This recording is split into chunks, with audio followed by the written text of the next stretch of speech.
Hello बच्चों। जैसे मैं क्लास 11 की वीडियो बना रहा हूँ डिमांड की कि बच्चों का पेपर है। तो बेटा प्लीज़ सारे के सारे देख लेना कि डिमांड चैप्टर आपका बिल्कुल कवर हो जाएगा। या आप ही के लिए बन रही है, ये 30-35 मिनट्स में पूरा कवर हो जाएगा। ठीक है बेटा, तो अब समझना बेटा, इसको बिल्कुल शॉर्टकट तरीके से कराऊंगा। और और जो जिन बच्चों को क्लास में करा रहा हूँ कुछ डिफरेंस तो रहेगा। यूट्यूब में वीडियो डाल रहा हूँ, डीप में दोनों रहेंगे। ये आपके शॉर्ट टर्म शॉर्टकट रिवीजन हो जाएगी और क्लास में मैं आपको बिल्कुल डिटेल में बता ही दूंगा बेटा। ठीक है, तो बच्चों व्हाट इज डिमांड, देखो बेटा हम चैप्टर पढ़ रहे हैं डिमांड को, क्योंकि इसका मैंने बता दिया था आपको व्हाट इज डिमांड होता क्या है बेटा।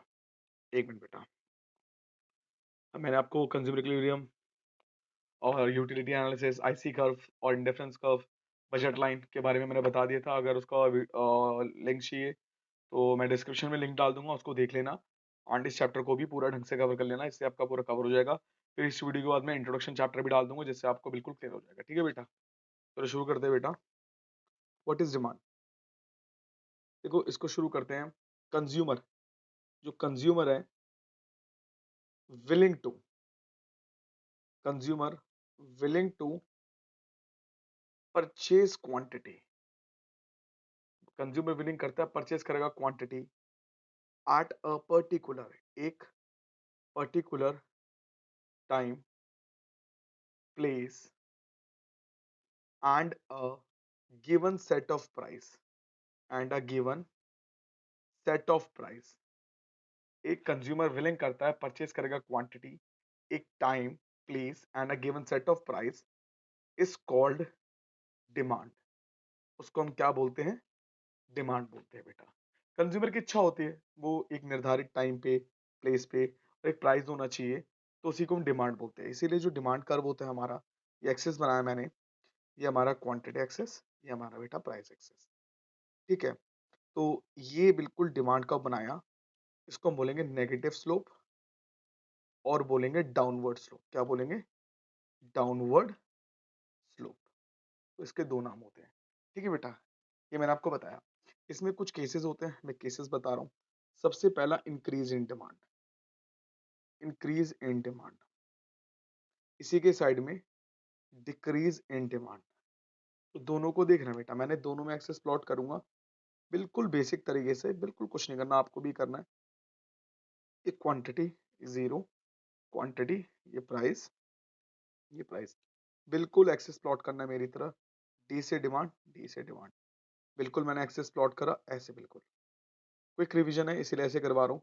ये पी जीरो, ये क्यू जीरो, ये पी जीरो और ये क्यू जीरो बेटा।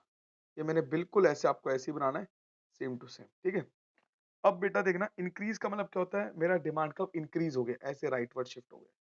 दूसरे पेन से बनाता हूँ, मेरा राइट वर्ड शिफ्ट करा, मेरा राइट वर्ड शिफ्ट हो गया। मेरा जब राइट वर्ड शिफ्ट हुआ तो मेरा प्राइस कांस्टेंट है, मेरा क्या है, ये प्राइस कांस्टेंट है, ये क्वांटिटी वन की तरफ शिफ्ट हो गया। तो इसकी डेफिनेशन क्या होगी, increase in quantity, increase in quantity increase होगी due to at a constant price. Price कैसा है मेरा, कांस्टेंट है, प्राइस बिल्कुल चेंज नहीं हुआ है। ऐसा ही क्यों होता है बेटा, इसके कारण है बेटा, मैं यहां बताता हूं। इसको बोलते हैं change in factor, change in factor other than price, other than price. इसका मतलब क्या होता है बेटा, बिल्कुल समझना। मार्केट में गए हम, टी और कॉफी, ठीक है, टी और कॉफी को समझना बेटा। चाय 10 की थी, कॉफी 20 की है। जब हम खाने गए, चाय होगी 18 की, कॉफी होगी 20 की। प्राइस ऑफ किसका बढ़ा, टी का बढ़ा। डिमांड किसकी बढ़ गई, कॉफी की बढ़ गई। लोग चाय पियेंगे ही नहीं, क्योंकि जिस रेट में चाय मिल रही है उस रेट में कॉफी मिल रही है। कॉफी आपको पता है लेविश में आती है कहीं ना कहीं। चाय लवर होता है, बट कहीं ना कहीं कॉफी एक लेविश चीज में आती है, तो लोग इसको प्रेफर करेंगे। अगर कॉफी अवेलेबल ही नहीं होती तो लोग चाय पीते, कॉफी अवेलेबल थी, इस चक्कर में लोग इसकी तरफ शिफ्ट हो गए। तो एक चीज के प्राइस के बढ़ने से दूसरे का क्या हुआ, डिमांड बढ़ गई। बट कॉफी की तो प्राइस कांस्टेंट है ना, तो इसी को बोलते हैं change in factor other than price. इसीलिए हमारा इंक्रीज इन डिमांड हुआ। ठीक है, सेम टू सेम यही फैक्टर मान के चलो, डिक्रीज इन डिमांड, डिक्रीज हो गया, डी वन की तरफ शिफ्ट हो गया। तो ये क्या हो गया मेरा, क्यू वन, क्यू वन। तो ये डिक्रीज क्यों हुआ, same to same, decrease in quantity at a constant price, same to same example. तो ये कैसे हुआ, देखो कॉफी अगर 10 से 5 रुपए की हो जाए, तो दोबारा से 10 की थी, 20 की थी, 5 की हो जाए, या अभी भी 20 की है, तो लोग यही पे रेफर करेंगे, डिफरेंस बहुत ज्यादा आ गया। तो प्राइस ऑफ टी के बढ़ने से क्या हुआ, डिमांड ऑफ कॉफी क्या होगी, कम होगी। तो ये डिमांड ऑफ कॉफी ऑटोमेटिकली होगी, डिक्रीज होगी। So that is known as decrease in demand. ठीक है बेटा, इस चीज पे बिल्कुल ध्यान रखना। ये दो डायग्राम करने हैं।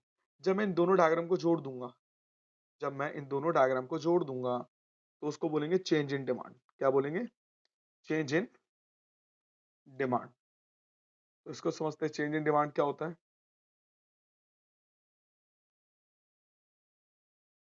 देखो बेटा, चेंज इन डिमांड का मतलब increase, decrease, increase and decrease दोनों किस चीज में, क्वांटिटी में। Increase and decrease in quantity. E zero है, ये Q, Q1 Q0, Q1 Q2, ये ए, ये बी, ये सी। तो increase and decrease in quantity due to, increase and decrease in quantity due to, इसकी वजह से, sorry, at a constant price.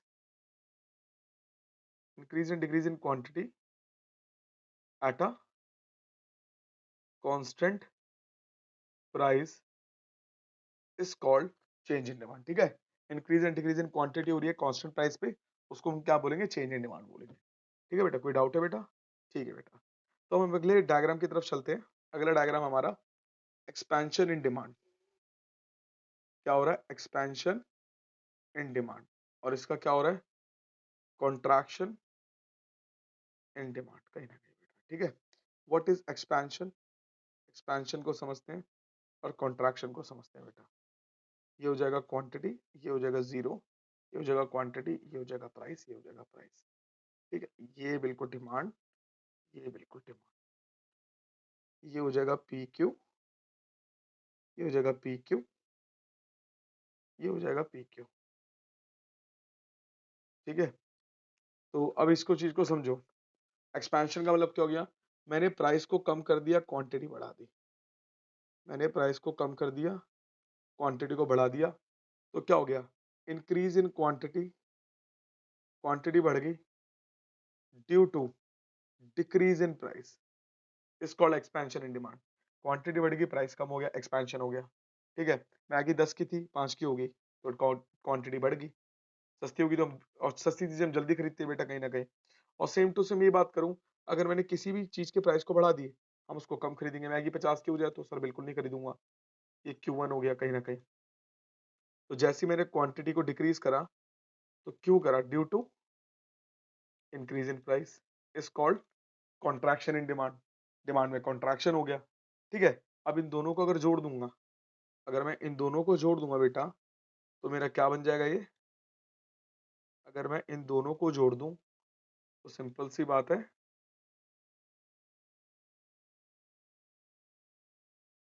जैसे ही मैंने इन दोनों को जोड़ा तो मेरा क्या बन गया, एक बार प्राइस को बढ़ाया, एक बार प्राइस को घटाया, तो क्या हो गया, तो ये Q0 से Q1, फिर Q2, P0 से P1, फिर P2।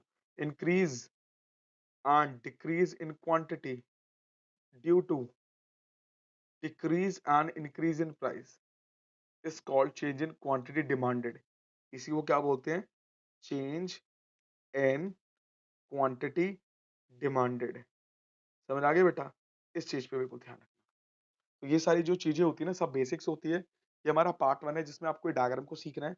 जैसे आप डायग्राम को सीखते हैं, नेक्स्ट वीडियो में मैं आपको इसके सारे फंडे बताऊंगा, और नेक्स्ट वीडियो में इसका पूरा चैप्टर ही खत्म कर दूंगा। क्योंकि मैंने सोचा था कि लंबी वीडियो बनाऊंगा, बट नहीं, मैंने छोटी शॉर्ट वीडियो क्यों बनाई, इसमें ना आपको बहुत बेनिफिट मिलेगा, जिससे आपके बेसिक्स बिल्कुल कवर हो जाएंगे। जैसे इसके सेकंड पार्ट आएगा, सेकंड पार्ट में मैं बिल्कुल चैप्टर खत्म करा दूंगा डिमांड का पूरा। क्योंकि जिन्होंने इस डायग्राम की प्रैक्टिस कर ली, बहुत ईजी तरीके से पूरे चैप्टर को खत्म कर सकते हैं। ठीक है बेटा, पार्ट 2 का वेट करिए, पार्ट 2 आपका आ जाएगा अभी, कल ही कल में आ जाएगा।